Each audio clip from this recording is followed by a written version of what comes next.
Hi, and welcome back to my channel. In today's video, you have episode 2 of Is This Subscription Worth My Money?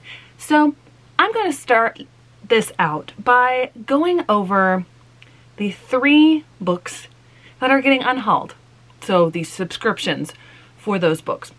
As you'll notice in the statistics that I put up in the image, and I'm going to scoot over a little bit because I forgot that they're rectangular.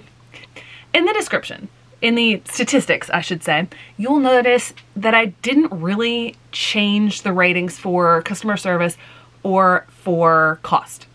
Those factors haven't changed with any of my subscriptions thus far. What did change, on one of them, I believe it was tailored book recommendations or perhaps Caffeine and Legends. One of the 2 subscriptions that doesn't have any customizations whatsoever. I made those equal to each other at 2 stars. The factors that did change, obviously this month, were the customizations, because even on the book boxes like Fairy Loot that do a lot of customizations, the level, the amount changes from book to book. And obviously the enjoyment for some has changed. So let's start off with the book from the subscription most likely to get the chop, because I have only, I think, 2 books left to read for this subscription, because I have now skipped 3 months in a row from this subscription, and that is Aardvark. First off, when I opened this up, this is the Night Ship. I don't remember what page it was. Yeah, here. The binding, literally that was the first time I opened up the book. It is not bound together very well, and then I didn't really enjoy this book at all. So they rank low on the customer service, lower on the customer service side for the selection part of it, because I've only gotten 4 books from the subscription, 2 different months, and I've been subscribed for 5 months, but I've skipped 3 of them. So I still have a credit there, but more than likely this one is getting the boot. So if you look at the statistics, and I just realized that you probably couldn't see that because I had the statistics up here, but if you look at the statistics, it went from a 3.62 with The Magician's Daughter, which I loved. Mainly that score is from the very high star rating that it got, down to a 3, because Magician's Daughter got a 5, Night Ship got a 2.5.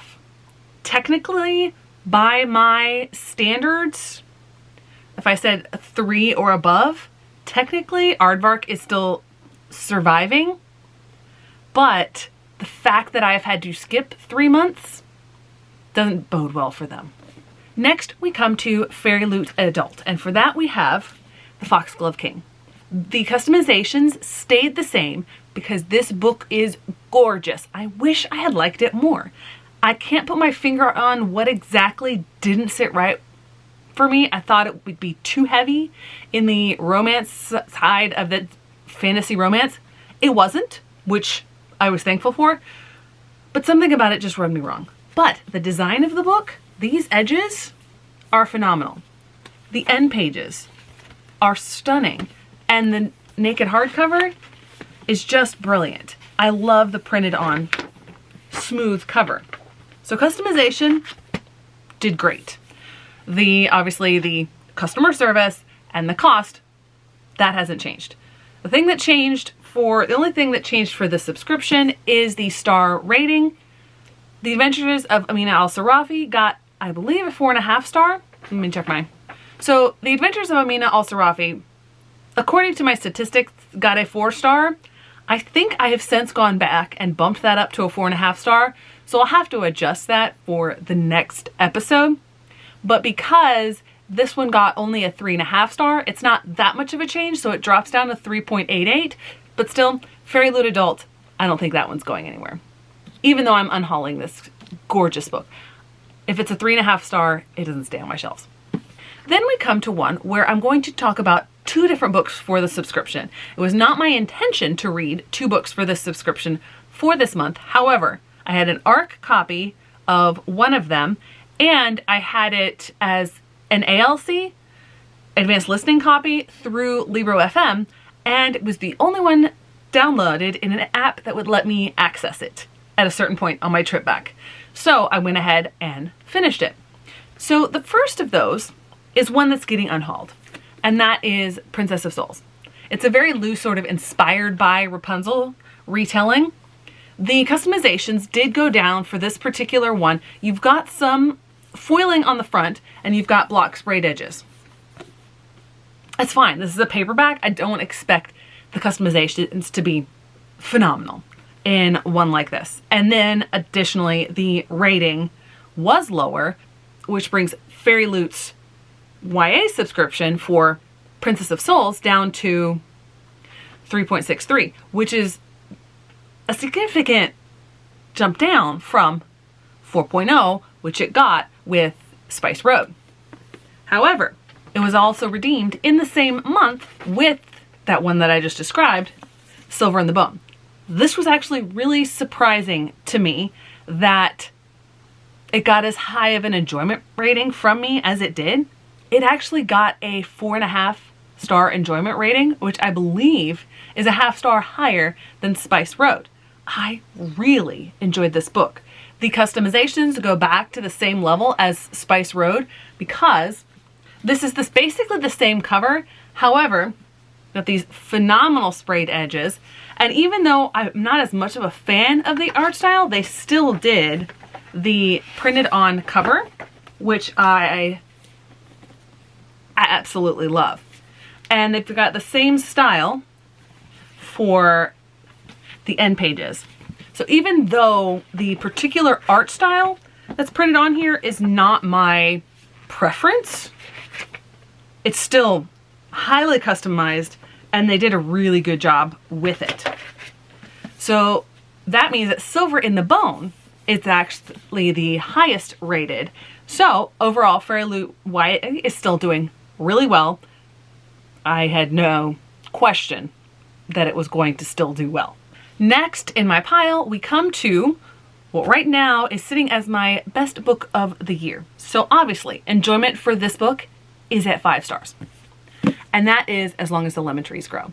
So nothing else for Book of the Month has changed besides the enjoyment level. You still have this type of customization on the book. You have this customization here. It's a minimal amount of customization, but there is some, so you know this is a Book of the Month edition. So that's why it gets 3 stars and not 2. And then my rating of this being 5 stars, that bumps Book of the Month's score for this month all the way up to 4.5. This is right now the highest rated out of any book that I've done thus far in the subscription, simply because Book of the Month does a great job with prices. They have a fairly wide selection backlist, even though if you saw my unboxing, I don't know the order. I think the unboxing is going to go up later. July, they didn't have anything that I wanted, but they have such an extensive backlist that I was still able to get 5 books. So Book of the Month probably is the winner for this month. Next, we come to Illumicrate. We have These Drowned Woods. I know that my ranking for both Princess of Souls and These Drowned Woods is about the same. This is a slightly higher 3.5 stars.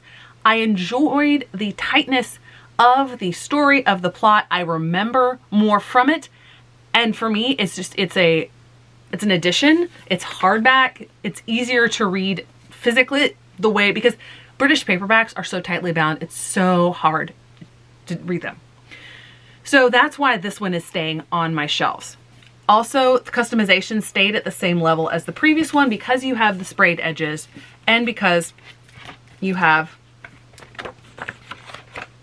reverse dust cover art that I love. I love this design. And you have foil embossing on the front cover. Illumicrate thus is down a little bit from last month. I mean, the luminaries, the customizations on the luminaries was so above board. And it was also after they started their own press and was the first of those. So These John's Woods couldn't compare in that realm as much, so it went down a half star in customization. That's totally fine. And then enjoyment level, I enjoyed the book as a 4-star, and this was a 3.5 star. So Olympic Great drops down to a 3.75. They're still not anywhere near the chopping block. Then we come to Caffeine and Legends, and for that I wrote The Fairy Bargains of Prospect Hill. It almost was not good for Caffeine and Legends for a second month in a row because I almost DNF'd this book because it was so boring at the beginning.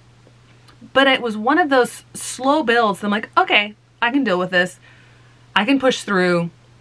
And then at the end, the way that everything came together, that slow build paid off. And so I ended up really enjoying this book. It's a 4-star. This is one of those books where I have to bring customization down. Now, there is a difference though between Tailored Book Recommendations and Caffeine and Legends, because Caffeine and Legends, that box does come with extras. A handful, like maybe 1 or 2 other special-ish items, and coffee.